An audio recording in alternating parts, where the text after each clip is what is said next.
ਪਿਆਰੇ ਵਿਦਿਆਰਥੀਓ, ਅੱਜ ਅਸੀਂ ਸਾਡਾ 9ਵੀਂ ਜਮਾਤ ਦਾ ਇਕਨੋਮਿਕਸ ਦਾ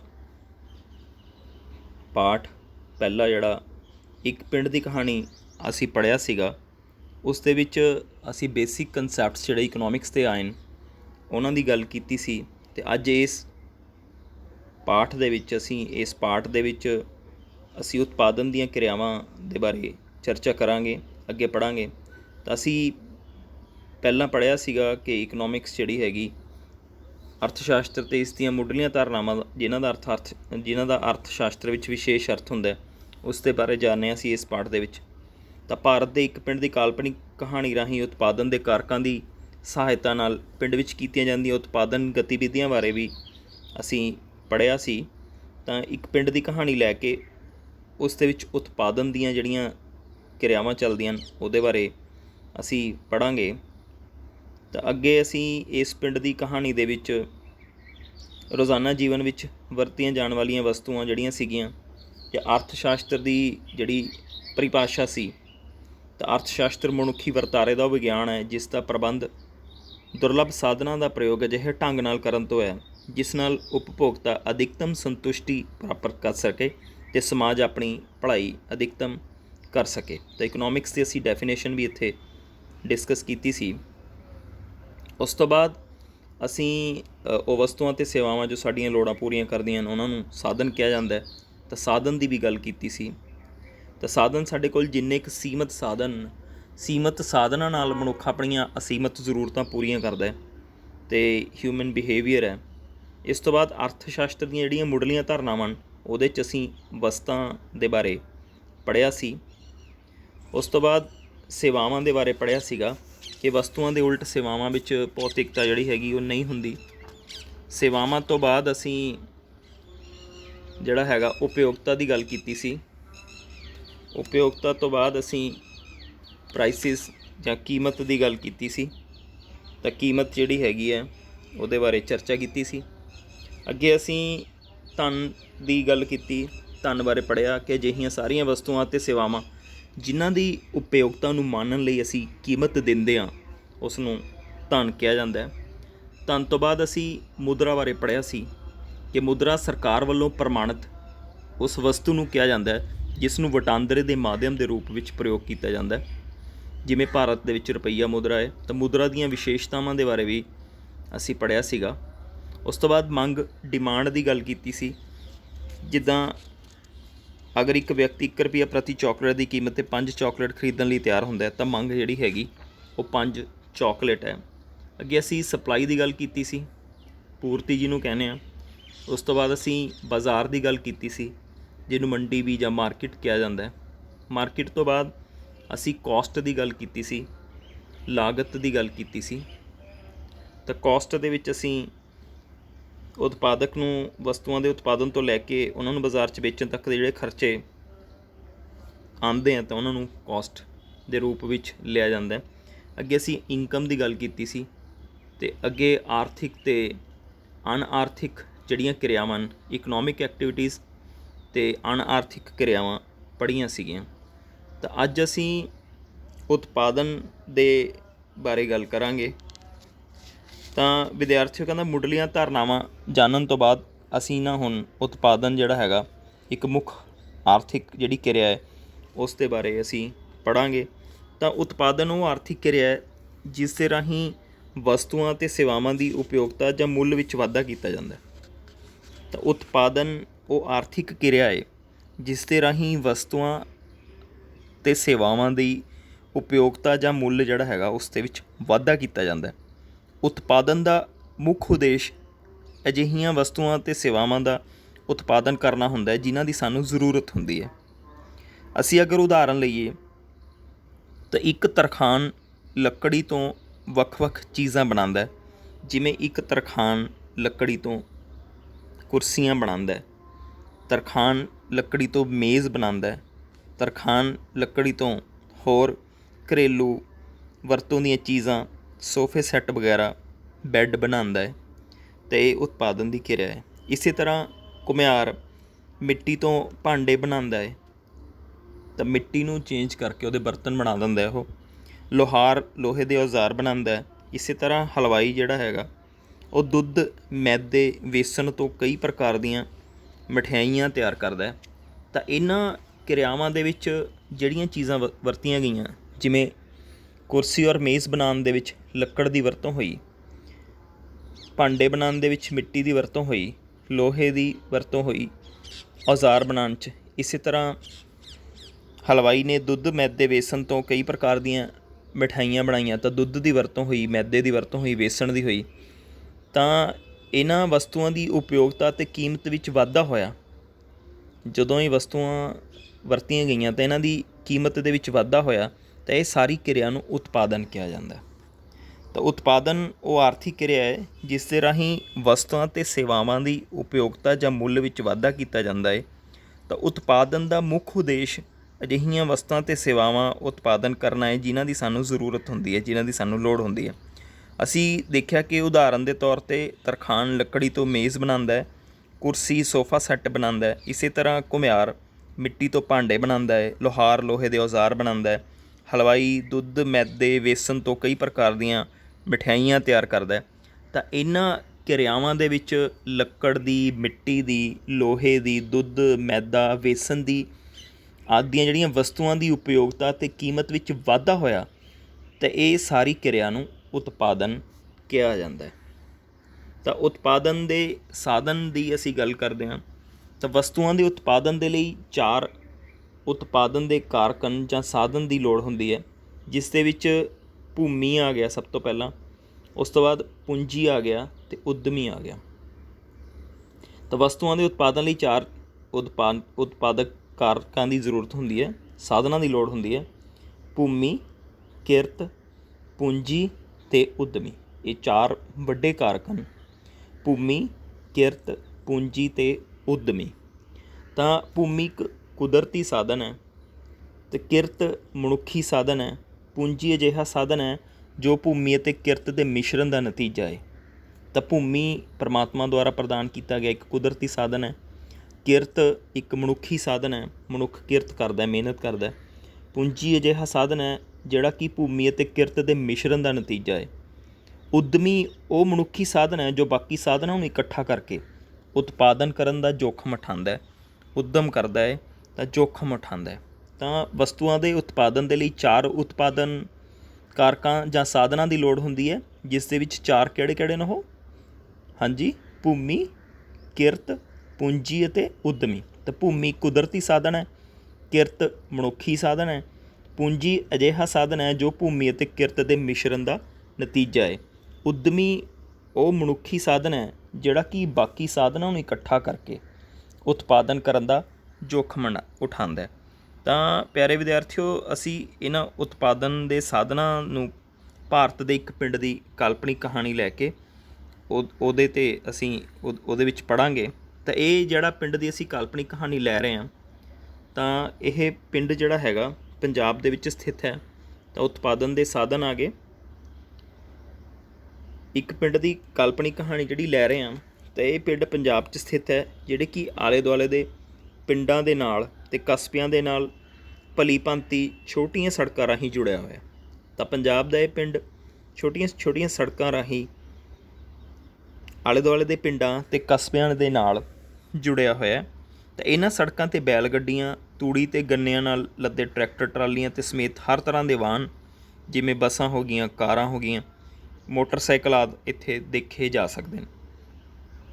ਅਤੇ ਜਿਸ ਪਿੰਡ ਦੀ ਅਸੀਂ ਗੱਲ ਕਰ ਰਹੇ ਹਾਂ, ਜਿਸ ਦੀ ਉਦਾਹਰਨ ਲੈ ਰਹੇ ਹਾਂ, ਇਹ ਪੰਜਾਬ ਦੇ ਵਿੱਚ ਸਥਿਤ ਪਿੰਡ ਹੈ, ਜਿਹੜਾ ਕਿ ਆਲੇ ਦੁਆਲੇ ਦੇ ਪਿੰਡਾਂ ਅਤੇ ਕਸਬਿਆਂ ਨਾਲ ਭਲੀ ਭਾਂਤੀ ਛੋਟੀਆਂ ਸੜਕਾਂ ਰਾਹੀਂ ਜੁੜਿਆ ਹੋਇਆ।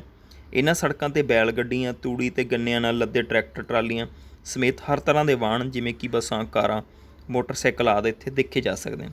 ਅਤੇ ਜਿਸ ਪਿੰਡ ਦੀ ਆਪਾਂ ਗੱਲ ਕਰ ਰਹੇ ਹਾਂ, ਇਸ ਪਿੰਡ ਦੇ ਵਿੱਚ ਲਗਭਗ 400 ਪਰਿਵਾਰ ਰਹਿੰਦੇ ਹੈ। ਇਸ ਪਿੰਡ ਦੇ ਬਹੁਤੇ ਘਰ ਜਿਹੜੇ ਹੈਗੇ ਹੈ ਉਹ ਪੱਕੇ ਨੇ। 400 ਪਰਿਵਾਰ ਰਹਿੰਦੇ ਹੈ, ਇਸ ਪਿੰਡ ਦੇ ਬਹੁਤੇ ਘਰ ਪੱਕੇ ਹਨ ਅਤੇ ਉਹਨਾਂ ਕੋਲ ਬਿਜਲੀ ਦੀ ਸਹੂਲਤ ਹੈ। ਅਤੇ ਇਸ ਪਿੰਡ ਵਿੱਚ ਇੱਕ ਪ੍ਰਾਇਮਰੀ ਸਕੂਲ ਵੀ ਹੈ। ਇਸ ਪਿੰਡ ਦੇ ਵਿੱਚ ਇੱਕ ਪ੍ਰਾਇਮਰੀ ਸਕੂਲ ਵੀ ਹੈ ਅਤੇ ਇੱਕ ਸਰਕਾਰੀ ਡਿਸਪੈਂਸਰੀ ਵੀ ਹੈ। ਤਾਂ ਪ੍ਰਾਇਮਰੀ ਸਕੂਲ ਦੇ ਵਿੱਚ ਅਧਿਆਪਕ ਪੜ੍ਹਾਉਂਦੇ ਹੈ। ਸਰਕਾਰੀ ਡਿਸਪੈਂਸਰੀ ਵਿੱਚ ਇੱਕ ਡਾਕਟਰ ਹੈ, ਨਰਸ ਹੈ ਅਤੇ ਇੱਕ ਸੇਵਾਦਾਰ ਨੇ। ਤਾਂ ਨੇੜੇ ਦੇ ਇੱਕ ਹੋਰ ਪਿੰਡ ਵਿੱਚ ਹਾਈ ਅਤੇ ਸੀਨੀਅਰ ਸੈਕੰਡਰੀ ਸਕੂਲ ਵੀ ਨੇ। ਤਾਂ ਇਸ ਪਿੰਡ ਦੀ ਕਹਾਣੀ ਨੂੰ ਸਾਨੂੰ ਭਾਰਤ ਦੇ ਜ਼ਿਆਦਾਤਰ ਪਿੰਡਾਂ ਵਿੱਚ ਭਿੰਨ ਭਿੰਨ ਤਰ੍ਹਾਂ ਦੀਆਂ ਉਤਪਾਦਨ ਸੰਬੰਧੀ ਕਿਰਿਆਵਾਂ ਬਾਰੇ ਦੱਸੇਗੀ। ਤਾਂ ਭਾਰਤ ਦੇ ਪਿੰਡਾਂ ਵਿੱਚ ਰਹਿੰਦੇ ਲੋਕਾਂ ਦਾ ਜਿਹੜਾ ਮੁੱਖ ਧੰਦਾ ਹੈ ਉਹ ਖੇਤੀਬਾੜੀ ਹੈ। ਅਤੇ ਜਿਸ ਪਿੰਡ ਦੀ ਅਸੀਂ ਗੱਲ ਕਰ ਰਹੇ ਹਾਂ, ਇਸ ਪਿੰਡ ਦਾ ਮੁੱਖ ਧੰਦਾ ਵੀ ਖੇਤੀਬਾੜੀ ਹੈ। ਇਸ ਪਿੰਡ ਦਾ ਜਿਹੜਾ ਮੁੱਖ ਧੰਦਾ ਹੈ ਉਹ ਵੀ ਖੇਤੀਬਾੜੀ ਹੈ। ਅਤੇ ਇਸ ਪਿੰਡ ਦੇ ਕੰਮ ਕਰਨ ਦੇ ਯੋਗ 80% ਲੋਕ ਆਪਣੀ ਰੋਜ਼ੀ ਰੋਟੀ ਲਈ ਖੇਤੀ 'ਤੇ ਨਿਰਭਰ ਨੇ। ਜਿਵੇਂ ਕਿ ਹਰ ਉਤਪਾਦਨ ਦੇ ਲਈ 4 ਕਾਰਕਾਂ ਦੀ ਜ਼ਰੂਰਤ ਹੁੰਦੀ ਹੈ। ਉਹ 4 ਕਾਰਕ ਭੂਮੀ, ਕਿਰਤ, ਪੂੰਜੀ ਅਤੇ ਉਦਮੀ ਨੇ। ਤਾਂ ਭੂਮੀ, ਕਿਰਤ, ਪੂੰਜੀ ਅਤੇ ਉਦਮੀ ਦੀ ਜ਼ਰੂਰਤ ਹੁੰਦੀ ਹੈ। ਇਸੇ ਤਰ੍ਹਾਂ ਖੇਤੀ ਉਤਪਾਦਨ ਦੀ ਜਿਹੜਾ ਹੈਗਾ, ਖੇਤੀ ਉਤਪਾਦਨ ਲਈ ਲੋੜੀਂਦੇ ਇਹਨਾਂ 4 ਕਾਰਕਾਂ ਨੂੰ ਅਸੀਂ ਇੱਥੇ ਪੜ੍ਹਾਂਗੇ। ਤਾਂ ਅਸੀਂ ਦੇਖਿਆ ਕਿ ਜਿਸ ਪਿੰਡ ਦੀ ਅਸੀਂ ਗੱਲ ਕਰ ਰਹੇ ਹਾਂ, ਇਸ ਪਿੰਡ ਦੇ ਵਿੱਚ 400 ਪਰਿਵਾਰ ਰਹਿੰਦੇ ਆ। ਇਸ ਪਿੰਡ ਦੇ ਬਹੁਤੇ ਘਰ ਪੱਕੇ ਨੇ, ਉਹਨਾਂ ਕੋਲ ਬਿਜਲੀ ਦੀ ਸਹੂਲਤ ਹੈ। ਪਿੰਡ ਦੇ ਵਿੱਚ ਇੱਕ ਪ੍ਰਾਇਮਰੀ ਸਕੂਲ ਵੀ ਹੈ ਅਤੇ ਇੱਕ ਸਰਕਾਰੀ ਡਿਸਪੈਂਸਰੀ ਵੀ ਹੈ। ਪ੍ਰਾਇਮਰੀ ਸਕੂਲ 'ਚ ਅਧਿਆਪਕ ਪੜ੍ਹਾਉਂਦੇ ਆ, ਬੱਚੇ ਪੜ੍ਹਦੇ ਆ, ਅਤੇ ਸਰਕਾਰੀ ਡਿਸਪੈਂਸਰੀ ਵਿੱਚ ਇੱਕ ਡਾਕਟਰ ਹੈ, ਨਰਸ ਹੈ ਅਤੇ ਇੱਕ ਸੇਵਾਦਾਰ ਹੈ। ਅਤੇ ਨੇੜੇ ਦੇ ਹੋਰ ਪਿੰਡਾਂ ਦੇ ਵਿੱਚ ਹਾਈ ਅਤੇ ਸੀਨੀਅਰ ਸੈਕੰਡਰੀ ਸਕੂਲ ਨੇ। ਜਿਸ ਪਿੰਡ ਦੀ ਅਸੀਂ ਗੱਲ ਕਰ ਰਹੇ ਹਾਂ, ਇਸ ਪਿੰਡ ਦੇ ਵਿੱਚ ਭਿੰਨ ਭਿੰਨ ਤਰ੍ਹਾਂ ਦੀਆਂ ਉਤਪਾਦਨ ਸੰਬੰਧੀ ਕਿਰਿਆਵਾਂ ਚੱਲਦੀਆਂ ਹਨ। ਤਾਂ ਭਾਰਤ ਦੇ ਪਿੰਡ ਵਿੱਚ ਰਹਿੰਦੇ ਲੋਕਾਂ ਦਾ ਮੁੱਖ ਧੰਦਾ ਖੇਤੀਬਾੜੀ ਹੈ ਅਤੇ ਇਸ ਪਿੰਡ ਦਾ ਮੁੱਖ ਧੰਦਾ ਵੀ ਖੇਤੀਬਾੜੀ ਹੈ। ਇਸ ਪਿੰਡ ਦਾ ਕੰਮ ਕਰਨ ਦੇ ਜਿਹੜੇ ਯੋਗ 80% ਲੋਕ ਹਨ, ਆਪਣੀ ਰੋਜ਼ੀ ਰੋਟੀ ਲਈ ਖੇਤੀ ਉੱਤੇ ਹੀ ਨਿਰਭਰ ਕਰਦੇ ਹਨ। ਜਿਵੇਂ ਕਿ ਹਰ ਉਤਪਾਦਨ ਲਈ 4 ਕਾਰਕਾਂ ਦੀ ਲੋੜ ਪੈਂਦੀ ਹੈ, ਭੂਮੀ, ਕਿਰਤ, ਪੂੰਜੀ ਅਤੇ ਉਦਮੀ। ਤਾਂ ਇੱਥੇ ਵੀ ਅਸੀਂ ਖੇਤੀ ਦੇ ਉਤਪਾਦਨ ਦੀ ਜੇ ਗੱਲ ਕਰੀਏ, ਇੱਥੇ ਵੀ ਇਹਨਾਂ ਕਾਰਕਾਂ ਦੀ ਜ਼ਰੂਰਤ ਪੈਂਦੀ ਹੈ। ਤਾਂ ਭੂਮੀ, ਸਭ ਤੋਂ ਪਹਿਲਾਂ ਅਸੀਂ ਗੱਲ ਕਰਾਂਗੇ ਭੂਮੀ ਦੀ।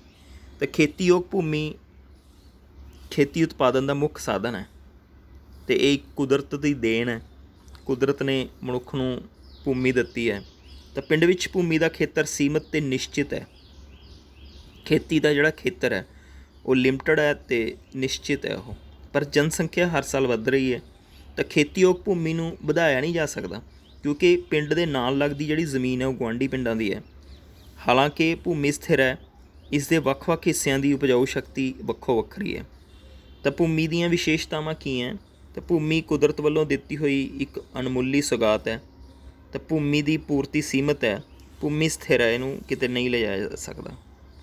ਤਾਂ ਪੰਜਾਬ ਵਿੱਚ ਜੇ ਅਸੀਂ ਗੱਲ ਕਰੀਏ ਤਾਂ ਪੰਜਾਬ ਵਿੱਚ ਭੂਮੀ ਦੀ ਮਾਪਦੰਡ ਇਕਾਈ ਜਿਹੜੀ ਹੈਗੀ ਉਹ ਹੈਕਟੇਅਰ ਹੈ। 1 ਹੈਕਟੇਅਰ ਅੱਧੇ ਏਕੜ ਦੇ ਬਰਾਬਰ ਹੁੰਦਾ ਹੈ। 1 ਹੈਕਟੇਅਰ ਅੱਧੇ ਏਕੜ ਦੇ ਬਰਾਬਰ ਹੁੰਦਾ ਹੈ। 1 ਏਕੜ ਵਿੱਚ 8 ਕਨਾਲ ਹੁੰਦੇ ਹਨ ਅਤੇ 1 ਕਨਾਲ ਵਿੱਚ 20 ਮਰਲੇ ਹੁੰਦੇ ਨੇ। 1 ਮਰਲਾ 25 ਵਰਗ ਗਜ਼ ਦਾ ਹੁੰਦਾ ਹੈ। ਭਾਰਤ ਦੇ ਦੂਜੇ ਪਿੰਡਾਂ ਵਿੱਚ ਵਿੱਘਾ, ਗੋਇਠਾ ਵਰਗੀਆਂ ਇਕਾਈਆਂ ਵੀ ਪ੍ਰਚਲਿਤ ਹਨ। ਤਾਂ ਭੂਮੀ ਦੇ ਇੱਕ ਟੁਕੜੇ ਤੋਂ ਜ਼ਿਆਦਾ ਪੈਦਾਵਾਰ ਕਰਨ ਦੇ ਤਰੀਕੇ ਮਨੁੱਖ ਨੇ ਲੱਭ ਲਏ ਨੇ। ਪਿੰਡ ਦੀ ਸਾਰੀ ਖੇਤੀਯੋਗ ਭੂਮੀ ਜਿਹੜੀ ਹੈਗੀ ਉਹ ਖੇਤੀ ਲਈ ਵਰਤੀ ਜਾ ਰਹੀ ਹੈ। ਭੂਮੀ ਦਾ ਕੋਈ ਵੀ ਹਿੱਸਾ ਖਾਲੀ ਨਹੀਂ ਛੱਡਿਆ ਜਾਂਦਾ। ਅਤੇ ਇਸ ਪਿੰਡ ਦੇ ਕਿਸਾਨ ਇੱਕ ਸਾਲ ਵਿੱਚ 3 ਫਸਲਾਂ ਪੈਦਾ ਕਰਨ ਦੀ ਯੋਗਤਾ ਰੱਖਦੇ ਨੇ, ਕਿਉਂਕਿ ਇੱਥੇ ਸਿੰਚਾਈ ਅਤੇ ਬਿਜਲੀ ਦੀ ਚੰਗੀ ਵਿਵਸਥਾ ਹੈ। ਤਾਂ ਅਪ੍ਰੈਲ ਦੇ ਮਹੀਨੇ ਵਿੱਚ ਕਣਕ ਦੀ ਵਾਢੀ ਤੋਂ ਬਾਅਦ ਕਿਸਾਨ ਸੂਰਜਮੁਖੀ ਜਾਂ ਮੱਕੀ ਦੀ ਫਸਲ ਬੀਜਦੇ ਨੇ, ਜਿਹੜੀ ਕਿ 60 ਦਿਨਾਂ ਵਿੱਚ ਵੱਢ ਲਈ ਜਾਂਦੀ ਹੈ। ਤਾਂ ਅਪ੍ਰੈਲ ਦੇ ਮਹੀਨੇ ਵਿੱਚ ਕਣਕ ਦੀ ਵਾਢੀ ਤੋਂ ਬਾਅਦ ਕਿਸਾਨ ਸੂਰਜਮੁਖੀ ਜਾਂ ਮੱਕੀ ਦੀ ਫਸਲ ਬੀਜਦੇ ਨੇ, ਜਿਹੜੀ ਕਿ ਲਗਭਗ 60 ਦਿਨਾਂ 'ਚ ਵੱਢ ਲਈ ਜਾਂਦੀ ਹੈ। ਇਸ ਤੋਂ ਬਾਅਦ ਧਾਨ ਦੀ ਫਸਲ ਬੀਜੀ ਜਾਂਦੀ ਹੈ। ਇਹ ਫਸਲ ਸਤੰਬਰ, ਅਕਤੂਬਰ ਦੇ ਵਿੱਚ ਵੱਢੀ ਜਾਂਦੀ ਹੈ। ਸਰਦੀ ਦੇ ਮੌਸਮ ਵਿੱਚ ਰਬੀ ਦੀਆਂ ਫਸਲਾਂ ਜਿਵੇਂ ਕਿ ਕਣਕ ਹੋ ਗਿਆ, ਜੌਂ, ਛੋਲੇ, ਸਰੋਂ ਆਦਿ ਬੀਜੀਆਂ ਜਾਂਦੀਆਂ ਹਨ। ਅਤੇ ਇਸ ਤੋਂ ਇਲਾਵਾ ਭੂਮੀ ਗੰਨੇ ਦੀ ਫਸਲ ਜਾਂ ਮੌਸਮੀ ਸਬਜ਼ੀਆਂ ਦੇ ਬੀਜਣ ਲਈ ਵੀ ਭੂਮੀ ਦੀ ਵਰਤੋਂ ਹੁੰਦੀ ਹੈ। ਅਤੇ ਇੱਕ ਸਾਲ ਵਿੱਚ ਭੂਮੀ ਦੇ ਇੱਕ ਟੁਕੜੇ ਉੱਤੇ ਇੱਕ ਤੋਂ ਜ਼ਿਆਦਾ ਫਸਲਾਂ ਜਿਹੜੀਆਂ ਹੈਗੀਆਂ ਪੈਦਾ ਕਰਨ ਨੂੰ ਬਹੁ ਫਸਲੀ ਪ੍ਰਣਾਲੀ ਕਹਿੰਦੇ ਆ। ਇਹ ਭੂਮੀ ਦੇ ਇੱਕ ਟੁਕੜੇ ਦੇ ਉਪਜ ਵਧਾਉਣ ਦੀ ਸਭ ਤੋਂ ਵੱਧ ਪ੍ਰਚਲਿਤ ਪ੍ਰਣਾਲੀ ਹੈ। ਅਜਿਹਾ ਬਿਜਲੀ ਨਾਲ ਚੱਲਣ ਵਾਲੇ ਟਿਊਬਵੈੱਲ ਅਤੇ ਕਿਸਾਨਾਂ ਨੂੰ ਨਿਰੰਤਰ ਦਿੱਤੀ ਜਾਣ ਵਾਲੀ ਬਿਜਲੀ ਕਰਕੇ ਹੀ ਸੰਭਵ ਹੋਇਆ। ਤਾਂ ਪਿੰਡ ਕੋਲੋਂ ਵਹਿੰਦੀ ਨਹਿਰ ਵੀ ਇਸ ਪਿੰਡ ਦੇ ਖੇਤਾਂ ਦੀ ਸਿੰਚਾਈ ਕਰਨ ਦਾ ਸਾਧਨ ਹੈ। ਤਾਂ ਇਸੇ ਤਰ੍ਹਾਂ ਭਾਰਤ ਦੇ ਸਾਰੇ ਪਿੰਡਾਂ ਵਿੱਚ ਇਸ ਤਰ੍ਹਾਂ ਦੀ ਉੱਚ ਪੱਧਰ ਦੀ ਸਿੰਚਾਈ ਵਿਵਸਥਾ ਨਹੀਂ ਹੈ। ਜ਼ਿਆਦਾ ਵਰਖਾ ਕਰਕੇ ਸਾਡੇ ਦੇਸ਼ ਵਿੱਚ ਤਟਵਰਤੀ ਇਲਾਕਿਆਂ ਵਿੱਚ ਚੰਗੀ ਸਿੰਚਾਈ ਹੁੰਦੀ ਹੈ। ਇਸੇ ਤਰ੍ਹਾਂ ਪਠਾਰੀ ਖੇਤਰਾਂ ਵਿੱਚ ਸਿੰਚਾਈ ਘੱਟ ਹੁੰਦੀ ਹੈ। ਸਾਡੇ ਦੇਸ਼ ਵਿੱਚ ਕੁੱਲ ਖੇਤੀਯੋਗ ਖੇਤਰ ਦਾ ਜਿਹੜਾ 40% ਹੈ, 40% ਖੇਤਰ 'ਚ ਸਿੰਚਾਈ ਹੁੰਦੀ ਹੈ। ਅੱਜ ਵੀ ਖੇਤੀ ਵੱਡੇ ਪੱਧਰ 'ਤੇ ਸਿਰਫ ਵਰਖਾ 'ਤੇ ਹੀ ਨਿਰਭਰ ਕਰਦੀ ਹੈ। ਪੰਜਾਬ ਵਿੱਚ ਸਿੰਚਾਈ ਜਿਹੜੀ ਹੈਗੀ ਉਹ ਨਹਿਰਾਂ, ਟਿਊਬਵੈੱਲ, ਡੀਜ਼ਲ ਨਾਲ ਚੱਲਣ ਵਾਲੇ ਪੰਪਾਂ ਵਗੈਰਾ ਨਾਲ ਕੀਤੀ ਜਾਂਦੀ ਹੈ। ਤਾਂ ਬਹੁ ਫਸਲੀ ਪ੍ਰਣਾਲੀ ਤੋਂ ਇਲਾਵਾ ਜ਼ਮੀਨ ਦੇ ਇੱਕੋ ਟੁਕੜੇ ਤੋਂ ਵੱਧ ਉਤਪਾਦਨ ਕਰਨ ਦਾ ਦੂਜਾ ਤਰੀਕਾ ਖੇਤੀ ਦੇ ਆਧੁਨਿਕ ਢੰਗਾਂ ਦਾ ਪ੍ਰਯੋਗ ਹੈ। ਤਾਂ ਆਧੁਨਿਕ ਢੰਗ ਜਿਹੜੇ ਹੈਗੇ ਉਹ ਇੱਥੇ ਵਰਤੇ ਜਾਂਦੇ ਆ। ਖੇਤੀ ਵਿੱਚ ਆਧੁਨਿਕ ਢੰਗਾਂ ਦਾ ਪ੍ਰਯੋਗ ਹੈ। ਜੇਕਰ ਕਿਸਾਨ ਵੱਧ ਝਾੜ ਦੇਣ ਵਾਲੇ ਬੀਜ, ਰਸਾਇਣਿਕ ਖਾਦਾਂ ਜਾਂ ਜੈਵਿਕ ਖਾਦਾਂ ਦੀ ਉਚਿਤ ਮਾਤਰਾ ਜਿਹੜੀ ਹੈਗੀ ਜਾਂ ਕੀਟਨਾਸ਼ਕ ਦਵਾਈਆਂ, ਖੇਤੀ ਦੇ ਸੁਧਰੇ ਹੋਏ ਉਪਕਰਨ ਜਿਵੇਂ ਕਿ ਟਰੈਕਟਰ ਆਦਿ ਦੇ ਪ੍ਰਯੋਗ ਕਰਦੇ ਹਨ ਤਾਂ ਫਸਲ ਪ੍ਰਤੀ ਹੈਕਟੇਅਰ ਉਪਜ ਜਿਹੜੀ ਹੈਗੀ ਉਹ ਕਾਫੀ ਵੱਧ ਜਾਂਦੀ ਹੈ। ਜੇ ਅਸੀਂ ਦੇਖੀਏ ਤਾਂ ਸਾਨੂੰ 1966-67 'ਚ ਹਰੀ ਕ੍ਰਾਂਤੀ ਦੀ ਸ਼ੁਰੂਆਤ ਹੋਈ ਸੀ, ਜਿਸ ਨਾਲ ਖੇਤੀ ਦੇ ਉਤਪਾਦਨ ਮੁੱਖ ਤੌਰ 'ਤੇ ਕਣਕ ਅਤੇ ਚਾਵਲ ਵਿੱਚ ਸਧਾਰਨ ਵਾਧਾ ਹੋਇਆ। ਅਜਿਹਾ ਵਾਧਾ ਜਿਹੜਾ ਹੈਗਾ ਵੱਧ ਝਾੜ ਦੇਣ ਵਾਲੇ ਬੀਜਾਂ ਨਾਲ, ਰਸਾਇਣਿਕ ਖਾਦਾਂ ਅਤੇ ਸਿੰਚਾਈ ਦੀਆਂ ਜਿਹੜੀਆਂ ਵਧੀਆ ਵਿਧੀਆਂ ਸੀਗੀਆਂ ਉਹਨਾਂ ਦੀ ਵਰਤੋਂ ਨਾਲ ਸੰਭਵ ਹੀ ਹੋਇਆ ਸੀ। ਭਾਰਤ ਵਿੱਚ ਪੰਜਾਬ ਅਤੇ ਹਰਿਆਣਾ ਅਤੇ ਪੱਛਮੀ ਉੱਤਰ ਪ੍ਰਦੇਸ਼ਾਂ ਦੇ ਕਿਸਾਨ ਜਿਹੜੇ ਸੀ ਉਹਨਾਂ ਨੇ ਖੇਤੀ ਦੇ ਆਧੁਨਿਕ ਤਰੀਕਿਆਂ ਦਾ ਸਭ ਤੋਂ ਪਹਿਲਾਂ ਪ੍ਰਯੋਗ ਕੀਤਾ। ਅਤੇ ਇਸ ਪਿੰਡ ਦੇ ਕਿਸਾਨ ਵੀ ਵੱਧ ਝਾੜ ਵਾਲੇ ਬੀਜਾਂ ਦਾ ਪ੍ਰਯੋਗ ਕਰਦੇ ਹਨ ਅਤੇ ਨਾਲ ਹੀ ਖੇਤੀ ਦੇ ਸੁਧਰੇ ਹੋਏ ਉਪਕਰਨਾਂ ਨਾਲ ਜਿਹੜਾ ਹੈਗਾ ਕਣਕ ਅਤੇ ਚਾਵਲ ਦੇ ਉਤਪਾਦਨ 'ਚ ਵਾਧਾ ਕਰਦੇ ਹਨ। ਤਾਂ ਭੂਮੀ ਦੀ ਅਵਿਨਾਸ਼ਤਾ ਦੀ ਅਸੀਂ ਗੱਲ ਕਰੀਏ ਤਾਂ ਭੂਮੀ ਇੱਕ ਕੁਦਰਤੀ ਸੋਮਾ ਹੈ, ਜਿਸ ਕਰਕੇ ਇਸ ਨੂੰ ਖਤਮ ਨਹੀਂ ਕੀਤਾ ਜਾ ਸਕਦਾ। ਕੇਵਲ ਲੋੜ ਅਨੁਸਾਰ ਹੀ ਕਿਸੇ ਵਿਸ਼ੇਸ਼ ਸਥਾਨ 'ਤੇ ਆਕਾਰ ਨੂੰ ਬਦਲਿਆ ਜਾਂਦਾ ਹੈ। ਜਿਵੇਂ ਇੱਕ ਭੂਮੀ ਦੇ ਟੁਕੜੇ ਉੱਤੇ ਬਗੀਚਾ ਜਾਂ ਜੰਗਲ ਜਾਂ ਫਿਰ ਝੀਲ ਬਣਾਈ ਜਾ ਸਕਦੀ ਹੈ। ਤਾਂ ਭੂਮੀ ਇੱਕ ਕੁਦਰਤੀ ਸੋਮਾ ਹੋਣ ਕਰਕੇ ਆਧੁਨਿਕ ਖੇਤੀ ਦੀਆਂ ਜਿਹੜੀਆਂ ਵਿਧੀਆਂ ਨੇ ਉਹਨਾਂ ਨੇ ਭੂਮੀ ਦੇ ਉਪਜਾਊਪਣ ਨੂੰ ਘਟਾਇਆ। ਭਾਵੇਂ ਜਿਹੜੀਆਂ ਆਧੁਨਿਕ ਵਿਧੀਆਂ ਨੇ ਇਹਨਾਂ ਦੇ ਪ੍ਰਯੋਗ ਨਾਲ ਪਹਿਲੇ ਦੌਰ ਵਿੱਚ ਫਸਲਾਂ ਦਾ ਕੁਝ ਉਪਜ 'ਚ ਵਾਧਾ ਹੋਇਆ ਸੀ, ਪਰ ਰਸਾਇਣਿਕ ਖਾਦਾਂ ਦੀ ਜਿਹੜੀ ਵੱਧ ਵਰਤੋਂ ਸੀਗੀ ਉਹਦੇ ਨਾਲ ਧਰਤੀ ਦੀ ਉਪਜਾਊ ਸ਼ਕਤੀ ਹੌਲੀ ਹੌਲੀ ਘਟੀ ਸੀ। ਇਸੇ ਤਰ੍ਹਾਂ ਟਿਊਬਵੈੱਲ ਦੁਆਰਾ ਜਦੋਂ ਸਿੰਚਾਈ ਦਾ ਨਿਰੰਤਰ ਪ੍ਰਯੋਗ ਕਰਨ ਨਾਲ ਧਰਤੀ ਦੇ ਹੇਠ ਦਾ ਜਿਹੜਾ ਪਾਣੀ ਹੈ ਉਹਦਾ ਪੱਧਰ ਵੀ ਘਟਿਆ। ਧਰਤੀ ਹੇਠਲੇ ਪਾਣੀ ਦਾ ਜਿਹੜਾ ਘਟਦਾ ਪੱਧਰ ਹੈ ਇਹ ਪੰਜਾਬ ਰਾਜ ਲਈ ਬੜੀ ਵੱਡੀ ਸਮੱਸਿਆ ਬਣਿਆ ਹੈ। ਤਾਂ ਹਰ ਸਾਲ ਪੰਜਾਬ ਦੇ ਜਿਹੜੇ ਕਿਸਾਨਾਂ ਨੂੰ ਆਪਣੇ ਟਿਊਬਵੈੱਲਾਂ ਦੇ ਬੋਰ ਡੂੰਘੇ ਕਰਵਾਉਣੇ ਪੈਂਦੇ ਆ। ਅਜਿਹੇ ਹਾਲਾਤ ਦੇ ਵਿੱਚ ਅਗਲੇ 20 ਸਾਲਾਂ ਤੱਕ ਧਰਤੀ ਹੇਠਲਾ ਪਾਣੀ ਖਤਮ ਹੋਣ ਦਾ ਡਰ ਵੀ ਹਰ ਵੇਲੇ ਬਣਿਆ ਰਹਿੰਦਾ। ਤਾਂ ਭਾਰਤ ਵਿੱਚ ਹਰ ਸਾਲ 35 ਮਿਲੀਅਨ ਹੈਕਟੇਅਰ ਖੇਤਾਂ ਦੀ ਸਿੰਚਾਈ ਲਈ 212 ਮਿਲੀਅਨ ਲੀਟਰ ਧਰਤੀ ਹੇਠਲਾ ਪਾਣੀ ਨੂੰ ਵਰਤਿਆ ਜਾਂਦਾ ਹੈ। 35 ਮਿਲੀਅਨ ਹੈਕਟੇਅਰ ਖੇਤਾਂ ਦੀ ਸਿੰਚਾਈ ਲਈ 212 ਮਿਲੀਅਨ ਲੀਟਰ ਧਰਤੀ ਦੇ ਹੇਠਲਾ ਪਾਣੀ ਵਰਤਿਆ ਜਾਂਦਾ। ਤਾਂ ਭਵਿੱਖ ਵਿੱਚ ਖੇਤੀਬਾੜੀ ਦੇ ਵਿਕਾਸ ਲਈ ਸਾਨੂੰ ਵਾਤਾਵਰਨ ਦਾ ਧਿਆਨ ਰੱਖਣ ਦੀ ਵੀ ਸਾਨੂੰ ਇੱਥੇ ਲੋੜ ਹੈ। ਤਾਂ ਅੱਜ ਕੱਲ੍ਹ ਇਕੱਲਾ ਪੰਜਾਬ ਵੀ ਜਿਹੜਾ ਹੈਗਾ ਸਮੁੱਚੇ ਕੇਂਦਰ ਭੰਡਾਰਾਂ 'ਚ 60% ਕਣਕ ਅਤੇ 35% ਝੋਨੇ ਦਾ ਯੋਗਦਾਨ ਪਾਉਂਦਾ ਹੈ। ਅਤੇ ਇਸ ਨੂੰ ਦੇਸ਼ ਦੀ ਅਨਾਜ ਟੋਕਰੀ ਵਜੋਂ ਵੀ ਜਾਣਿਆ ਜਾਂਦਾ ਹੈ। ਪੰਜਾਬ ਨੂੰ ਦੇਸ਼ ਦੀ ਅਨਾਜ ਟੋਕਰੀ। ਤਾਂ ਬਹੁ ਫਸਲੀ ਵਿਧੀ ਕਾਰਨ ਪੈਦਾ ਹੋਣ ਵਾਲੇ ਜਿਹੜੇ ਠੋਸ ਰਹਿੰਦ ਖੂੰਹਦ ਵੀ ਇੱਕ ਚੁਣੌਤੀ ਦਾ ਰੂਪ ਧਾਰਨ ਕਰ ਲਈ ਹੈ। ਤਾਂ ਰਵਾਇਤੀ ਖੇਤੀ ਦੇ ਵਿੱਚ ਅਸੀਂ ਗੱਲ ਕਰੀਏ ਤਾਂ ਕਿਸਾਨਾਂ ਨੂੰ ਵੱਖ ਵੱਖ ਫਸਲਾਂ ਦੀ ਪੈਦਾ ਹੋਣ ਵਾਲੇ ਰਹਿੰਦ ਖੂੰਹਦ ਦੀ ਵਰਤੋਂ ਜਿਵੇਂ ਬਾਲਣ ਹੋ ਗਿਆ, ਚਾਰਾ ਹੋ ਗਿਆ, ਤੂੜੀ ਅਤੇ ਹੋਰ ਜਿਹੜੇ ਲਾਹੇਵੰਦ ਕਾਰਜ ਹੈਗੇ ਉਹਨਾਂ ਲਈ ਕੀਤੀ ਜਾਂਦੀ ਸੀ। ਪਰੰਤੂ ਹੁਣ ਕਿਸਾਨ ਜਿਹੜਾ ਹੈਗਾ ਝੋਨੇ ਦੀ ਵਾਢੀ ਤੋਂ ਬਾਅਦ ਅਤੇ ਕਣਕ ਦੀ ਬਿਜਾਈ ਤੋਂ ਪਹਿਲਾਂ ਝੋਨੇ ਦੀ ਪਰਾਲੀ ਰੂਪੀ ਜਿਹੜੀ ਰਹਿੰਦ ਖੂੰਹਦ ਹੈ ਉਹਦਾ ਕੋਈ ਢੁਕਵਾਂ ਪ੍ਰਬੰਧ ਨਾ ਹੋਣ ਕਾਰਨ ਮਜਬੂਰੀ ਵਸ ਪਰਾਲੀ ਨੂੰ ਉਹਨੂੰ ਅੱਗ ਲਾ ਕੇ ਖੇਤਾਂ 'ਚ ਹੀ ਸਾੜ ਦਿੰਦਾ। ਤਾਂ ਖੇਤਾਂ ਵਿੱਚ ਪਰਾਲੀ ਨੂੰ ਲਗਾਈ ਗਈ ਅੱਗ ਜਿਹੜੀ ਹੈਗੀ ਉਹਦੇ ਨਾਲ ਸਾਡਾ ਵਾਤਾਵਰਨ ਖਰਾਬ ਹੋ ਰਿਹਾ। ਤਾਂ ਅਸੀਂ ਹੁਣ ਪਿੰਡ ਦੇ ਕਿਸਾਨਾਂ ਵਿੱਚ ਭੂਮੀ ਦੀ ਵੰਡ ਦੀ ਗੱਲ ਕਰਦੇ ਹਾਂ। ਅਤੇ ਜਿਸ ਪਿੰਡ ਦੀ ਅਸੀਂ ਗੱਲ ਕਰ ਰਹੇ ਹਾਂ ਇਸ ਪਿੰਡ ਦੇ ਵਿੱਚ ਖੇਤੀ ਦਾ ਕੰਮ ਵਿੱਚ ਲੱਗੇ ਜਿਹੜੇ ਲੋਕ ਹਨ ਉਹਨਾਂ ਕੋਲ ਖੇਤੀ ਵਾਸਤੇ ਉਚਿਤ ਖੇਤਰਫਲ ਦੀ ਭੂਮੀ ਨਹੀਂ ਹੈ। ਪਿੰਡ ਦੇ ਵਿੱਚ 20 ਪਰਿਵਾਰ ਜ਼ਿਆਦਾ ਵਾਹੀਯੋਗ ਭੂਮੀ ਦੇ ਮਾਲਕ ਹਨ। ਅਤੇ ਪਿੰਡ ਦੇ ਵਿੱਚ 20 ਪਰਿਵਾਰਾਂ ਕੋਲ ਵੱਧ ਭੂਮੀ ਹੈ। ਤਾਂ 100 ਪਰਿਵਾਰ ਦਰਮਿਆਨੇ ਆਕਾਰ ਦੇ ਖੇਤਾਂ ਦੇ ਖੇਤੀ ਕਰਦੇ ਹਨ। ਅਤੇ ਕੁਝ ਪਰਿਵਾਰ ਅਜਿਹੇ ਵੀ ਹਨ ਜਿਨ੍ਹਾਂ ਕੋਲ ਬਹੁਤ ਥੋੜ੍ਹੀ ਵਾਹੀਯੋਗ ਭੂਮੀ ਹੈ, ਬਹੁਤ ਥੋੜ੍ਹੀ ਵਾਹੀਯੋਗ ਭੂਮੀ ਦੇ ਉਹ ਮਾਲਕ ਹਨ। ਅਤੇ ਪਿੰਡ ਵਿੱਚ 50 ਦੇ ਲਗਭਗ ਅਜਿਹੇ ਪਰਿਵਾਰ ਹਨ ਜਿਨ੍ਹਾਂ ਕੋਲ ਕੋਈ ਖੇਤੀ ਕਰਨ ਲਈ ਭੂਮੀ ਨਹੀਂ ਹੈਗੀ ਅਤੇ ਉਹ ਆਪਣਾ ਗੁਜ਼ਾਰਾ ਜਿਹੜਾ ਹੈਗਾ ਉਹ ਬਾਕੀ ਕਿਸਾਨਾਂ ਦੇ ਖੇਤਾਂ ਵਿੱਚ ਕੰਮ ਕਰਕੇ ਕਰਦੇ ਨੇ। ਅਜਿਹੇ ਪਰਿਵਾਰਾਂ ਨੂੰ ਬੇਜ਼ਮੀਨੇ ਖੇਤ ਮਜ਼ਦੂਰਾਂ ਦੇ ਪਰਿਵਾਰ ਵੀ ਕਿਹਾ ਜਾਂਦਾ। ਤਾਂ ਪਿੰਡ ਦੇ ਕੁਝ ਕਿਸਾਨਾਂ ਦੇ ਖੇਤ ਛੋਟੇ ਹੀ ਨਹੀਂ ਬਲਕਿ ਬਿਖਰੇ ਹੋਏ ਨੇ ਅਤੇ ਇਸੇ ਕਾਰਨ ਉਹਨਾਂ ਦੇ ਖੇਤਾਂ ਵਿੱਚ ਵਿਗਿਆਨਕ ਢੰਗਾਂ ਅਤੇ ਸਿੰਚਾਈ ਦੇ ਸਾਧਨਾਂ ਦੀ ਉਚਿਤ ਵਰਤੋਂ ਸੰਭਵ ਨਹੀਂ ਹੈਗੀ। ਦੂਜੇ ਪਾਸੇ ਇਹਨਾਂ ਕਿਸਾਨਾਂ ਕੋਲ 10 ਹੈਕਟੇਅਰ ਜਾਂ ਇਸ ਤੋਂ ਵੱਧ ਵਾਹੀਯੋਗ ਭੂਮੀ ਹੈ ਜਿਨ੍ਹਾਂ ਕੋਲ, ਤਾਂ ਉਹਨਾਂ ਵੱਲੋਂ ਸਿੰਚਾਈ ਦੇ ਢੁਕਵੇਂ ਆਧੁਨਿਕ ਸਾਧਨਾਂ ਦੀ ਬਿਜਾਈ ਅਤੇ ਕਟਾਈ ਲਈ ਆਧੁਨਿਕ ਮਸ਼ੀਨਾਂ ਦੀ ਵਰਤੋਂ ਕੀਤੀ ਜਾਂਦੀ ਹੈ। ਤਾਂ ਭਾਰਤ ਦਾ ਜ਼ਿਆਦਾਤਰ ਜਿਹੜਾ ਛੋਟਾ ਕਿਸਾਨ ਹੈ ਉਹਨਾਂ ਕੋਲ ਖੇਤੀ ਕਰਨ ਲਈ ਬਹੁਤ ਥੋੜ੍ਹੀ ਭੂਮੀ ਹੈ। ਤਾਂ ਉਹਨਾਂ ਦੀ ਖੇਤੀ ਫਾਰਮ ਦੀ ਜਿਹੜਾ ਔਸਤ ਆਕਾਰ ਹੈ ਉਹ 2 ਤੋਂ 3 ਹੈਕਟੇਅਰ ਹੀ ਹੈ।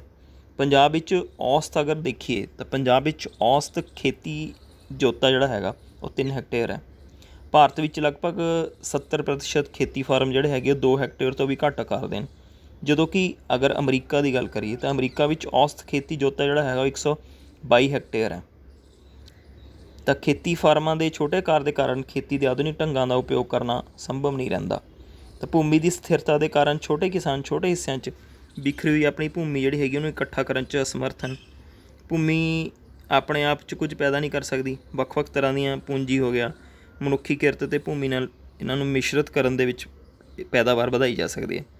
ਉਦਾਹਰਨ ਜੇ ਲਈਏ ਤਾਂ ਕਿਸਾਨ ਆਪਣੇ ਵਾਹੀਯੋਗ ਜ਼ਮੀਨ ਦੇ ਟੁਕੜੇ 'ਤੇ ਅਨਾਜ ਪੈਦਾ ਕਰਨ ਲਈ ਹਲ, ਆਪਣੀ ਕਿਰਤ ਸ਼ਕਤੀ, ਮਸ਼ੀਨਰੀ ਜਾਂ ਬਲਦਾਂ ਦੀ ਸ਼ਕਤੀ ਦਾ ਜਾਂ ਬੀਜ, ਕੀਟਨਾਸ਼ਕ ਦਵਾਈਆਂ ਅਤੇ ਪਾਣੀ ਆਦਿ ਦਾ ਪ੍ਰਯੋਗ ਕਰਦਾ ਹੈ।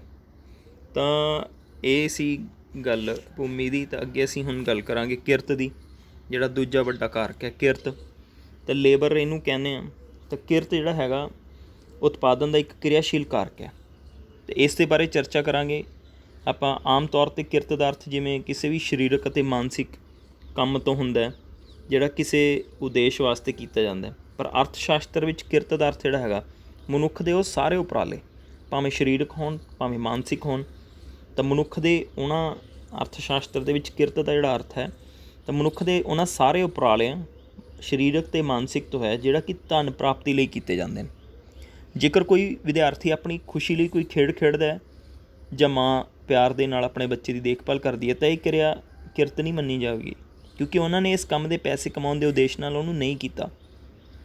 ਤਾਂ ਪਰ ਜਦੋਂ ਇੱਕ ਕ੍ਰਿਕਟ ਦਾ ਕੋਚ ਜਾਂ ਫੁੱਟਬਾਲ ਦਾ ਕੋਚ ਖਿਡਾਰੀਆਂ ਨੂੰ ਖੇਡਾਂ ਸਿਖਾਉਂਦਾ ਜਾਂ ਇੱਕ ਨਰਸ ਹਸਪਤਾਲ 'ਚ ਬੱਚੇ ਦੀ ਦੇਖਭਾਲ ਕਰਦੀ ਹੈ ਤਾਂ ਇਹ ਕਿਰਿਆਵਾਂ ਕਿਰਤ ਕਹਾਉਂਦੀਆਂ ਹਨ, ਕਿਉਂਕਿ ਇਹ ਆਰਥਿਕ ਵਿੱਤੀ ਜਿਹੜੀ ਮਿਹਨਤਾਨਾ ਹੈ ਉਹ ਪ੍ਰਾਪਤ ਕਰਨ ਲਈ ਕੀਤੀਆਂ ਜਾਂਦੀਆਂ ਹਨ। ਅਤੇ ਕਿਰਤ ਦੀਆਂ ਜਿਹੜੀਆਂ ਵਿਸ਼ੇਸ਼ਤਾਵਾਂ ਹਨ ਉਹਨਾਂ ਦੇ ਵਿੱਚ ਕਿਰਤ ਜਿਹੜੀ ਹੈਗੀ ਉਹ ਕਿਰਿਆਸ਼ੀਲ ਸਾਧਨ ਹੈ। ਕਿਰਤ ਇੱਕ ਕਿਰਿਆਸ਼ੀਲ ਸਾਧਨ ਹੈ। ਕਿਰਤ ਦੀ ਪੂਰਤੀ ਨੂੰ ਵਧਾਇਆ ਅਤੇ ਘਟਾਇਆ ਜਾ ਸਕਦਾ ਹੈ। ਇਸੇ ਤਰ੍ਹਾਂ ਭਾਰਤ ਵਿੱਚ ਕਿਰਤੀਆਂ ਦੀ ਜਨਸੰਖਿਆ ਵੱਧ ਹੈ। ਕਿਰਤ ਨੂੰ ਵੇਚਿਆ ਅਤੇ ਖਰੀਦਿਆ ਜਾਂਦਾ ਹੈ। ਕਿਰਤ ਜਿਹੜੀ ਹੈਗੀ ਗਤੀਸ਼ੀਲ ਹੈ। ਤਾਂ ਖੇਤੀ ਲਈ ਕਿਰਤ ਕੌਣ ਦਊਗਾ? ਤਾਂ ਜਿਹੜੇ ਪਿੰਡ ਦੀ ਆਪਾਂ ਗੱਲ ਕਰ ਰਹੇ ਹਾਂ, ਕਾਲਪਨਿਕ ਕਹਾਣੀ ਪੜ੍ਹ ਰਹੇ ਹਾਂ, ਤਾਂ ਇਸ ਪਿੰਡ ਦੇ ਕੁਝ ਪਰਿਵਾਰ ਛੋਟੇ ਕਿਸਾਨਾਂ ਦੇ ਜਿਹੜੇ ਆਪਣੇ ਪਰਿਵਾਰਾਂ ਦੇ ਨਾਲ ਆਪਣੇ ਖੇਤਾਂ ਵਿੱਚ ਆਪ ਕੰਮ ਕਰਦੇ ਨੇ। ਇਸੇ ਤਰ੍ਹਾਂ ਉਹ ਖੇਤੀ ਵਾਸਤੇ ਜ਼ਰੂਰੀ ਜਿਹੜੀ ਕਿਰਤ ਦੀ ਵਿਵਸਥਾ ਹੈ ਆਪ ਹੀ ਕਰਦੇ ਨੇ। ਇਸ ਤੋਂ ਇਲਾਵਾ ਪਿੰਡ ਵਿੱਚ ਜੋ ਭੂਮੀਹੀਨ ਪਰਿਵਾਰ ਨੇ, ਜਿਨ੍ਹਾਂ ਕੋਲ ਭੂਮੀ ਨਹੀਂ ਹੈ, ਜ਼ਮੀਨ ਨਹੀਂ ਹੈ, ਤਾਂ ਉਹ ਆਪਣੀ ਜੀਵਿਕਾ ਕਮਾਉਣ ਵਾਸਤੇ ਵੱਡੇ ਕਿਸਾਨਾਂ ਦੇ ਖੇਤਾਂ ਵਿੱਚ ਕਿਰਤੀ ਵਜੋਂ ਕੰਮ ਕਰਦੇ ਨੇ। ਜਿਹੜੇ ਕੁਝ ਛੋਟੇ ਕਿਸਾਨ ਉਹ ਜਿਹੜੇ ਵੱਡੇ ਸ਼ਾਹੂਕਾਰਾਂ ਤੋਂ ਲੈ ਗਏ ਕਰਜ਼ਿਆਂ ਨੂੰ ਵਾਪਸ ਕਰਨ ਤੋਂ ਅਸਮਰਥ ਹਨ। ਜਿਹੜੇ ਛੋਟੇ ਕਿਸਾਨ ਕਰਜ਼ਾ ਵਾਪਸ ਕਰਨ ਦੇ ਯੋਗ ਨਹੀਂ ਹੈਗੇ, ਅਸਮਰਥ ਹਨ, ਤਾਂ ਉਹਨਾਂ ਨੂੰ ਕਰਜ਼ੇ ਦੀ ਰਕਮ ਚੁਕਾਉਣ ਬਦਲੇ ਆਪਣੀ ਭੂਮੀ ਸ਼ਾਹੂਕਾਰਾਂ ਨੂੰ ਦੇਣੀ ਪੈਂਦੀ ਹੈ, ਜਿਸ ਨਾਲ ਇਹ ਜਿਹੜੇ ਕਿਸਾਨ ਭੂਮੀਹੀਨ ਬਣ ਜਾਂਦੇ ਨੇ। ਫਿਰ ਇਹਨਾਂ ਦੇ ਪਰਿਵਾਰਾਂ ਨੂੰ ਦੂਜਿਆਂ ਦੇ ਖੇਤਾਂ ਵਿੱਚ ਕਿਰਤੀ ਵਜੋਂ ਵੀ ਕੰਮ ਕਰਨਾ ਪੈਂਦਾ। ਇਸੇ ਤਰ੍ਹਾਂ ਦਰਮਿਆਨੇ ਅਤੇ ਵੱਡੇ ਪੱਧਰ ਦੇ ਕਿਸਾਨ ਆਪਣੇ ਖੇਤਾਂ ਦੇ ਵਿੱਚ ਕੰਮ ਕਰਨ ਲਈ ਦੂਸਰੇ ਮਜ਼ਦੂਰਾਂ ਨੂੰ ਲਗਾਉਂਦੇ ਆ। ਮਤਲਬ ਉਹ ਵੱਡੇ ਜਿਹੜੇ ਪੱਧਰ ਦੇ ਕਿਸਾਨ ਨੂੰ ਆਪਣੇ ਖੇਤਾਂ 'ਚ ਕੰਮ ਕਰਨ ਲਈ ਦੂਜੇ ਮਜ਼ਦੂਰਾਂ ਨੂੰ ਲਗਾ ਲੈਂਦੇ ਆ। ਅਤੇ ਕੁਝ ਖੇਤੀ ਮਜ਼ਦੂਰ ਇੱਥੇ ਜੇ ਬਿਹਾਰ ਅਤੇ ਉੱਤਰ ਪ੍ਰਦੇਸ਼ ਆਦਿ ਦੇ ਰਾਜਾਂ ਤੋਂ ਵੀ ਆਉਂਦੇ ਆ। ਇਹਨਾਂ ਨੂੰ, ਜਿਨ੍ਹਾਂ ਨੂੰ ਪ੍ਰਵਾਸੀ ਮਜ਼ਦੂਰ ਕਿਹਾ ਜਾਂਦਾ, ਤਾਂ ਉਹਨਾਂ ਨੂੰ ਮਜ਼ਦੂਰੀ ਵੱਡੇ ਕਿਸਾਨਾਂ ਵੱਲੋਂ ਦਿੱਤੀ ਜਾਂਦੀ ਹੈ ਜਿਨ੍ਹਾਂ ਵਾਸਤੇ ਉਹ ਕੰਮ ਕਰਦੇ ਨੇ। ਤਾਂ ਮਜ਼ਦੂਰੀ ਨਕਦ ਵੀ ਹੋ ਸਕਦੀ ਹੈ ਜਾਂ ਵਸਤੂਆਂ ਜਿਵੇਂ ਕਣਕ, ਚਾਵਲ ਵਗੈਰਾ ਦੇ ਰੂਪ ਵਿੱਚ ਵੀ ਹੋ ਸਕਦੀ ਹੈ। ਤਾਂ ਮਜ਼ਦੂਰੀ ਵੱਖ-ਵੱਖ ਖੇਤਰਾਂ ਦੇ ਵਿੱਚ ਵੱਖ-ਵੱਖ ਫਸਲਾਂ ਲਈ ਅਤੇ ਖੇਤ ਵਿੱਚ ਕੀਤੀਆਂ ਵੱਖ-ਵੱਖ ਕਿਰਿਆਵਾਂ ਲਈ ਅਲੱਗ-ਅਲੱਗ ਹੁੰਦੀ ਹੈ। ਅਤੇ ਖੇਤਾਂ ਵਿੱਚ ਕੰਮ ਕਰਨ ਵਾਲੇ ਮਜ਼ਦੂਰ ਜਾਂ ਰੋਜ਼ਾਨਾ ਮਜ਼ਦੂਰੀ ਦੇ ਆਧਾਰ 'ਤੇ ਵੀ ਕੰਮ ਕਰਦੇ ਨੇ, ਜਾਂ ਉਹਨਾਂ ਨੂੰ ਵਿਸ਼ੇਸ਼ ਕੰਮ ਜਿਵੇਂ ਕਟਾਈ, ਬਿਜਾਈ ਆਦਿ ਦੇ ਵਾਸਤੇ ਫਿਰ ਪੂਰੇ ਸਾਲ ਲਈ ਵੀ ਕੰਮ 'ਤੇ ਰੱਖਿਆ ਜਾ ਸਕਦਾ। ਤਾਂ ਇਸ ਤਰ੍ਹਾਂ ਕਿਰਤ ਉਤਪਾਦਨ ਦਾ ਇੱਕ ਬਹੁਤ ਮਹੱਤਵਪੂਰਨ ਸਾਧਨ ਹੈ। ਇੱਕ ਰਾਸ਼ਟਰ ਜਿਸ ਕੋਲ ਉਪਜਾਊ ਭੂਮੀ ਦੇ ਭੰਡਾਰ ਨੂੰ, ਜੇ ਕਿਰਤ ਸ਼ਕਤੀ ਨਾ ਹੋਵੇ, ਜੇ ਰਾਸ਼ਟਰ ਕੋਲ ਭੂਮੀ ਦੇ ਭੰਡਾਰ ਬਹੁਤ ਹਨ, ਉਪਜਾਊ ਹੈ ਭੂਮੀ, ਪਰੰਤੂ ਕਿਰਤ ਸ਼ਕਤੀ ਨਹੀਂ ਹੈਗੀ, ਤਾਂ ਉਹ ਆਰਥਿਕ ਵਿਕਾਸ ਅਤੇ ਖੁਸ਼ਹਾਲੀ ਪ੍ਰਾਪਤ ਨਹੀਂ ਕਰ ਸਕਦਾ। ਤਾਂ ਖੇਤੀ ਉਦਯੋਗ, ਖਾਣ, ਖੁਦਾਈ, ਆਵਾਜਾਈ ਪ੍ਰਣਾਲੀ, ਵਪਾਰ ਗਤੀਵਿਧੀਆਂ ਆਦਿ ਦੇ ਵਿੱਚ ਉਚਿਤ ਕੰਮ ਦੇ ਯੋਗ ਅਤੇ ਕੁਸ਼ਲ ਮਜ਼ਦੂਰਾਂ ਦੀ ਲੋੜ ਪੈਂਦੀ ਹੈ। ਤਾਂ ਅੱਗੇ ਅਸੀਂ ਗੱਲ ਕਰਾਂਗੇ ਪੂੰਜੀ ਦੀ। ਤਾਂ ਕੈਪੀਟਲ ਜਿਹੜੀ ਹੈਗੀ ਪੂੰਜੀ, ਇਸ ਤੋਂ ਭਾਵ ਮਨੁੱਖ ਜਿਹੜਾ ਹੈਗਾ, ਇਹੋ ਪੂੰਜੀ ਤੋਂ ਭਾਵ ਵਿਅਕਤੀ ਤੋਂ ਵੱਲੋਂ ਬਣਾਈਆਂ ਗਈਆਂ ਉਹ ਵਸਤੂਆਂ ਹਨ ਜਿਹੜੀਆਂ ਉਹ ਵਸਤੂਆਂ ਦੇ ਉਤਪਾਦਨ ਵਿੱਚ ਪ੍ਰਯੋਗ ਹੁੰਦੀਆਂ ਹਨ। ਤਾਂ ਮਨੁੱਖੀ ਜੇ ਕਿਰਤ ਦੀ ਅਸੀਂ ਗੱਲ ਕਰੀਏ ਤਾਂ ਮਨੁੱਖ ਕਿਰਤ ਦਾ ਸਾਧਨ ਹੈ, ਉਤਪਾਦਨ ਦਾ ਗੌਣ ਸਾਧਨ ਹੈ। ਪੂੰਜੀ ਹਸਤਾਂਤਰਿਕ ਹੁੰਦੀ ਹੈ, ਪੂੰਜੀ ਦੀ ਘਿਸਾਈ ਹੁੰਦੀ ਰਹਿੰਦੀ ਹੈ। ਤਾਂ ਪੂੰਜੀ ਤੋਂ ਭਾਵ ਵਿਅਕਤੀ ਵੱਲੋਂ ਬਣਾਈਆਂ ਗਈਆਂ ਉਹ ਵਸਤੂਆਂ ਜਿਹੜੀਆਂ ਹੋਰ ਵਸਤੂਆਂ ਦੇ ਉਤਪਾਦਨ ਵਿੱਚ ਪ੍ਰਯੋਗ ਹੁੰਦੀਆਂ। ਇਹ ਉਤਪਾਦਨ ਦਾ ਉਤਪਾਦਿਤ ਸਾਧਨ ਹੈ, ਕਿਉਂਕਿ ਇਹ ਦੂਜੀਆਂ ਵਸਤੂਆਂ ਦੇ ਉਤਪਾਦਨ ਵਿੱਚ ਆਗਤਾਂ ਦੀ ਤਰ੍ਹਾਂ ਪ੍ਰਯੋਗ ਹੁੰਦੀਆਂ। ਜੇਕਰ ਇਮਾਰਤ ਦਾ ਪ੍ਰਯੋਗ ਨਿੱਜੀ ਘਰ ਵਾਸਤੇ ਕੀਤਾ ਜਾਵੇ ਤਾਂ ਪੂੰਜੀ ਨਹੀਂ ਹੁੰਦੀ ਉਹ। ਜੇਕਰ ਇਸ ਨੂੰ ਉਤਪਾਦਨ ਦੇ ਉਦੇਸ਼ ਨਾਲ ਵਰਤਿਆ ਜਾਵੇ ਤਾਂ ਉਹ ਪੂੰਜੀ ਹੋਵੇਗੀ। ਜਿਵੇਂ ਜਦੋਂ ਕਿਸੇ ਫੈਕਟਰੀ ਦੀ ਇਮਾਰਤ ਵਸਤੂਆਂ ਦੇ ਉਤਪਾਦਨ ਲਈ ਵਰਤੀ ਜਾਂਦੀ ਹੈ ਤਾਂ ਉਹ ਪੂੰਜੀ ਹੈ। ਬੈਂਕਾਂ ਵਿੱਚ ਰੱਖੀ ਗਈ ਮੁਦਰਾ ਪੂੰਜੀ ਹੈ, ਕਿਉਂਕਿ ਬੈਂਕ ਉਤਪਾਦਨ ਨੂੰ ਮੁਦਰਾ ਉਧਾਰ ਦਿੰਦਾ ਹੈ, ਜਿਹੜਾ ਕਿ ਇਸ ਦਾ ਪ੍ਰਯੋਗ ਪੂੰਜੀ ਦੀ ਤਰ੍ਹਾਂ ਕਰਦਾ ਹੈ। ਜੇ ਹਾਲਾਂਕਿ ਦੇਖਿਆ ਜਾਵੇ ਤਾਂ ਪੈਸੇ ਜਮ੍ਹਾਂ ਕਰਵਾਉਣ ਵਾਲੇ ਨੂੰ ਵਿਆਜ ਵੀ ਮਿਲਦਾ ਹੈ। ਇੱਕ ਦੁਕਾਨ ਵਿੱਚ ਰਿਸੈਪਸ਼ਨ ਕਾਊਂਟਰ 'ਤੇ ਪਿਆ ਟੈਲੀਵਿਜ਼ਨ ਸੈੱਟ ਪੂੰਜੀ ਹੈ, ਪਰੰਤੂ ਜੇਕਰ ਟੀਵੀ ਰਿਹਾਇਸ਼ੀ ਘਰ ਵਿੱਚ ਹੋਵੇ ਤਾਂ ਉਹ ਪੂੰਜੀ ਨਹੀਂ ਹੈਗਾ। ਤਾਂ ਪੂੰਜੀ ਦੀਆਂ ਵਿਸ਼ੇਸ਼ਤਾਵਾਂ ਜਿਹੜੀਆਂ ਹੈਗੀਆਂ, ਮਨੁੱਖ ਕਿਰਤ ਦਾ ਸਾਧਨ ਹੈ, ਇਹ ਉਤਪਾਦਨ ਦਾ ਗੌਣ ਸਾਧਨ ਹੈ, ਪੂੰਜੀ ਹਸਤਾਂਤਰਿਕ ਹੁੰਦੀ ਹੈ, ਪੂੰਜੀ ਦੀ ਘਸਾਈ ਹੁੰਦੀ ਰਹਿੰਦੀ ਹੈ। ਤਾਂ ਖੇਤੀ ਦੇ ਲਈ ਵੀ ਪੂੰਜੀ ਦੀ ਲੋੜ ਪੈਂਦੀ ਹੈ। ਖੇਤੀ ਵਾਸਤੇ ਆਧੁਨਿਕ ਤਰੀਕੇ ਅਪਣਾਉਣ ਲਈ ਜ਼ਿਆਦਾ ਧਨ ਦੀ ਲੋੜ ਹੁੰਦੀ ਹੈ। ਉਦਾਹਰਨ ਜੇ ਲਈਏ ਤਾਂ ਖੇਤੀ ਲਈ ਬੀਜ, ਰਸਾਇਣਿਕ ਖਾਦਾਂ, ਕੀਟਨਾਸ਼ਕ ਦਵਾਈਆਂ, ਖੇਤੀ ਲਈ ਆਧੁਨਿਕ ਉਪਕਰਨ ਇਹ ਖਰੀਦਣ ਵਾਸਤੇ ਪੂੰਜੀ ਦੀ ਲੋੜ ਪੈਂਦੀ ਹੈ। ਤਾਂ ਇਹ ਸਵਾਲ ਇਹ ਉੱਠਦਾ ਕਿ ਖੇਤੀ ਲਈ ਜ਼ਰੂਰੀ ਪੂੰਜੀ ਕੌਣ ਪ੍ਰਦਾਨ ਕਰੇਗਾ। ਤਾਂ ਛੋਟੇ ਪੱਧਰ ਦੇ ਕਿਸਾਨਾਂ ਦੇ ਮੁਕਾਬਲੇ ਵੱਡੇ ਅਤੇ ਦਰਮਿਆਨੇ ਪੱਧਰ ਦੇ ਜਿਹੜੇ ਕਿਸਾਨ ਉਹ ਜ਼ਿਆਦਾ ਆਮਦਨ ਕਮਾਉਂਦੇ ਆ। ਇਸੇ ਤਰ੍ਹਾਂ ਕਿਸਾਨ ਖੇਤੀ ਵਿੱਚ ਜ਼ਰੂਰੀ ਪੂੰਜੀ ਦਾ ਪ੍ਰਬੰਧ ਜਿਹੜਾ ਹੈਗਾ ਉਹ ਖੇਤੀ ਦੀ ਆਮਦਨ ਵਿੱਚੋਂ ਆਪਣੇ ਵੱਲੋਂ ਕੀਤੀ ਗਈ ਬੱਚਤ ਰਾਹੀਂ ਕਰਦੇ ਆ। ਅਤੇ ਛੋਟੇ ਪੱਧਰ ਦੇ ਕਿਸਾਨਾਂ ਨੂੰ ਵੱਡੇ ਪੱਧਰ ਦੇ ਕਿਸਾਨਾਂ ਤੋਂ, ਪਿੰਡ ਦੇ ਸ਼ਾਹੂਕਾਰਾਂ ਤੋਂ ਜਾਂ ਵਪਾਰੀਆਂ ਤੋਂ ਵਿਆਜ ਦੀ ਉੱਚੀ ਦਰ 'ਤੇ ਕਰਜ਼ਾ ਲੈਣਾ ਪੈਂਦਾ। ਕਈ ਵਾਰੀ ਉਹਨਾਂ ਨੂੰ ਕਰਜ਼ਾ ਚੁਕਾਉਣ ਲਈ ਆਪਣੇ ਘਰ ਜਾਂ ਭੂਮੀ ਗਹਿਣੇ ਵੀ ਰੱਖਣੀ ਪੈਂਦੀ ਹੈ। ਤਾਂ ਸਰਕਾਰ ਨੇ ਕਰਜ਼ਾ ਲੈਣ ਦੇ ਵਿਸ਼ੇਸ਼ ਸੰਸਥਾਵਾਂ ਜਿਵੇਂ ਕਿ ਪ੍ਰਦੇਸ਼ਕ ਪੇਂਡੂ ਬੈਂਕ, ਸਹਿਕਾਰੀ ਸੰਮਤੀ, ਭੂਮੀ ਵਿਕਾਸ bank, national bank for agriculture and rural development, ਜਿਹਨੂੰ ਨਬਾਰਡ ਕਹਿੰਦੇ ਆ, ਇਹ ਖੋਲ੍ਹੀਆਂ ਹਨ, ਜਿਨ੍ਹਾਂ ਤੋਂ ਕਿਸਾਨ ਆਪਣੀ ਪੂੰਜੀ ਦੀਆਂ ਜਿਹੜੀਆਂ ਜ਼ਰੂਰਤਾਂ ਹਨ ਉਹ ਪੂਰੀਆਂ ਕਰ ਸਕਦੇ ਹਨ। ਅੱਗੇ ਸਾਡੇ ਕੋਲ ਉੱਦਮੀ ਆ ਗਿਆ, ਜਿਹਨੂੰ ਐਂਟਰਪ੍ਰੈਨਿਓਰ ਕਿਹਾ ਜਾਂਦਾ ਹੈ। ਤਾਂ ਉੱਦਮੀ ਜਿਹੜਾ ਹੈਗਾ ਉਹ ਉਤਪਾਦਕ ਦੀ ਪ੍ਰਕਿਰਿਆ ਵਿੱਚ ਆਰਥਿਕ ਨਿਰਣੇ ਲੈਂਦਾ ਹੈ, ਜੋਖਮ ਉਠਾਉਂਦਾ ਹੈ, ਉਹ ਲਾਭ ਦੇ ਉਦੇਸ਼ ਨਾਲ ਕੰਮ ਕਰਦਾ ਹੈ, ਉਹ ਜੋਖਮ ਉਠਾਉਂਦਾ ਹੈ, ਭੂਮੀ, ਕਿਰਤ ਅਤੇ ਪੂੰਜੀ ਵਿੱਚ ਤਾਲਮੇਲ ਕਰਕੇ ਉਹ ਉਤਪਾਦਨ ਕਰਦਾ ਹੈ।